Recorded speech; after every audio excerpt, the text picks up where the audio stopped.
Pastor, nós sabemos que quando pecamos, podemos nos arrepender e pedir perdão para Deus, e a nossa comunhão com Ele será restaurada. Contudo, se continuarmos pecando e pedirmos perdão, há possibilidade de Deus mudar a forma de se relacionar conosco? Caso isso aconteça, há como restaurar plenamente a comunhão? Essa é uma pergunta muito rica. É, eu quero parabenizar você que fez essa pergunta. Eu gosto de perguntas assim. E é também uma situação séria. Eu vou te ilustrar isso para você compreender como que funciona. Suponhamos que, só um exemplo fictício, que eu tenho o costume de deixar a minha carteira com dinheiro e tudo dentro, ali no meu criado mudo lá da minha cama. Suponhamos que o meu filho vá lá um dia e pegue dinheiro da minha carteira sem me falar. Ele literalmente roubou o dinheiro e eu descobri.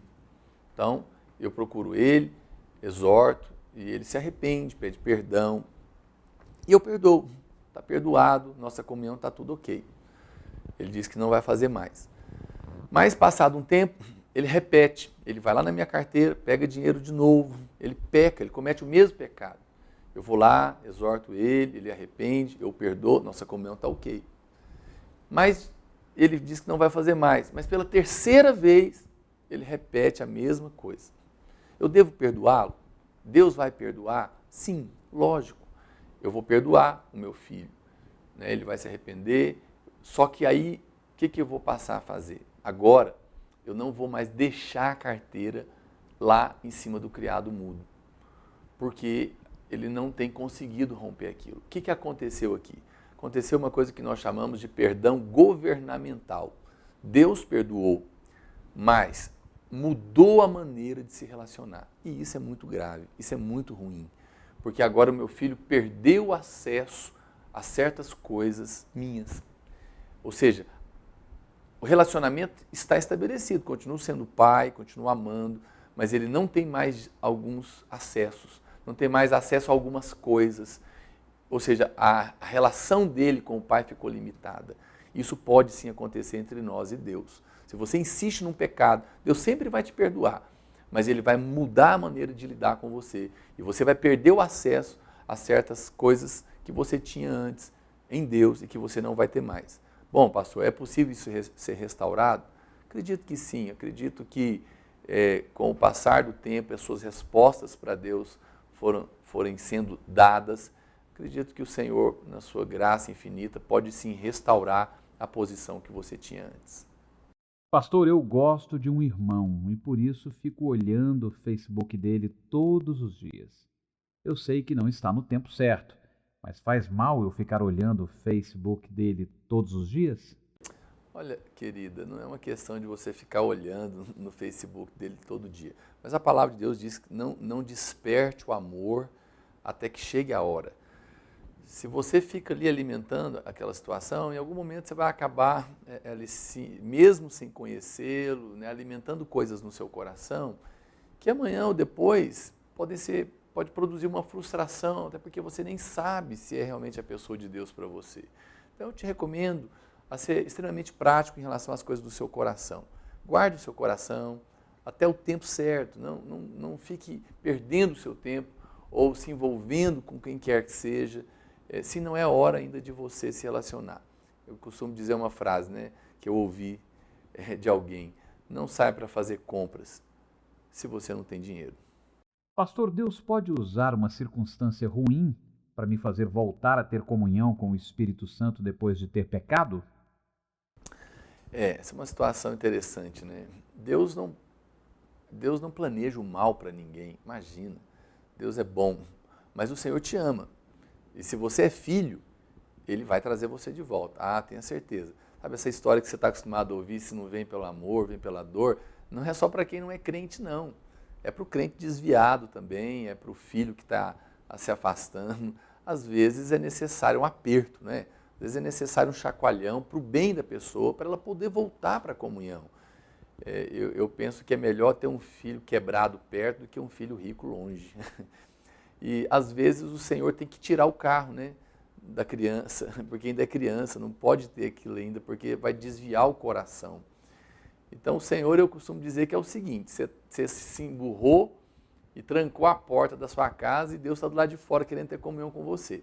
Primeiro, Ele sabe que você gosta de churrasco, Ele faz uma picanha bem cheirosa para você lá do lado de fora e deixa a fumaça entrar dentro da casa. E te convida, fala, vem comer a carne comigo, vem ter comunhão comigo. Mas você, no seu orgulho, na sua dureza, diz, não vou. Então, Deus bate na porta, talvez insiste ali com você, mas você se nega. Chega uma hora que então Ele vai dizer o seguinte, tá bom, já que você não quer vir comer comigo aqui fora, então também não vai entrar comida nenhuma nessa casa. E aí, em algum momento, a fome vai apertar e Ele vai te trazer de volta. Tenha certeza disso. Mas lembra de uma coisa, Deus nunca vai colocar em você nada que Jesus não teve que passar. Jesus não teve que sofrer doença, Jesus não teve que sofrer miséria, essas coisas não. Deus não vai fazer isso. Mas Ele vai tocar em alguma parte que te toca, que te faz sim voltar para a comunhão, para o seu próprio bem. Pastor, por que quando contamos a verdade sobre algo, as pessoas se frustram?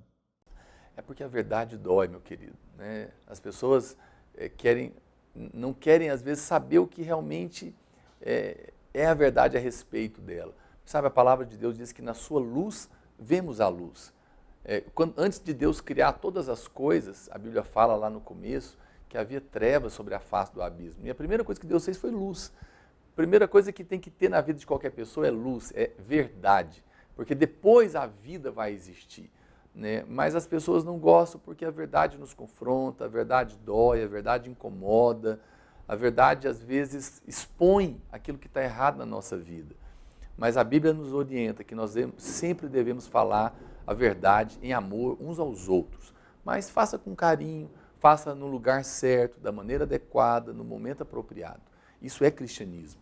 Independente de incomodar, nós devemos nos relacionar nessa base. Pastor, quem nasceu de novo fica possesso?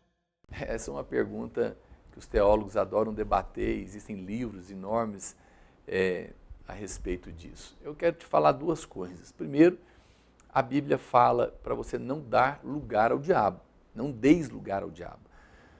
Ou seja, se você der lugar para o diabo, ele vai entrar na sua vida. Não significa necessariamente que você vai ficar endemoniado. Particularmente, eu não acredito que crente mesmo, nascer de novo, fica possesso, não. Mas acredito que o diabo pode oprimir um crente. Caso contrário, a Bíblia não ia dizer para você não dar lugar ao diabo. Né? A Bíblia fala também que o diabo, seu adversário, anda em derredor procurando oportunidade na sua vida. Então eu percebo que há crentes, nascidos de novo, que estão às vezes debaixo de uma opressão maligna, que estão debaixo de uma cadeia maligna, mas que não significa necessariamente que ele está endemoniado. Mas, se você acha que fica, aí vai a minha recomendação para você. Não fique, não dê lugar ao diabo. E se aparecer, pastor, alguém que se diz crente é possesso, o que você me diz? Eu te digo apenas uma coisa, se ele é crente ou não, não sei. Expulse o demônio na autoridade do nome de Jesus, pregue para essa pessoa, para que ela caminhe em santidade e não dê oportunidade de maneira alguma a Satanás. Pastor, o que a Bíblia diz a respeito de doação de órgãos? Olha, a Bíblia não fala necessariamente do assunto, mas a Bíblia fala do amor. O que é o cristianismo? A palavra de Deus nos ensina, olhando para Jesus, que ninguém tem maior amor do que este, dar a própria vida em favor dos seus amigos. Eu penso que se Jesus deu a vida dele ao nosso favor, quando nós ainda éramos inimigos de Deus, ele nos amou a esse ponto, e Deus nos amou também ao ponto de dar o seu próprio filho ao nosso favor, por que nós negaríamos um órgão para alguém? Até porque no céu nós não vamos ter esse corpo, nós teremos um corpo glorificado. Você não vai, o seu órgão, que pode ser bênção para outro que está precisando enquanto está vivo, você nem mesmo vai usá-lo depois da morte. Então, eu acho que todo cristão deveria doar seus órgãos.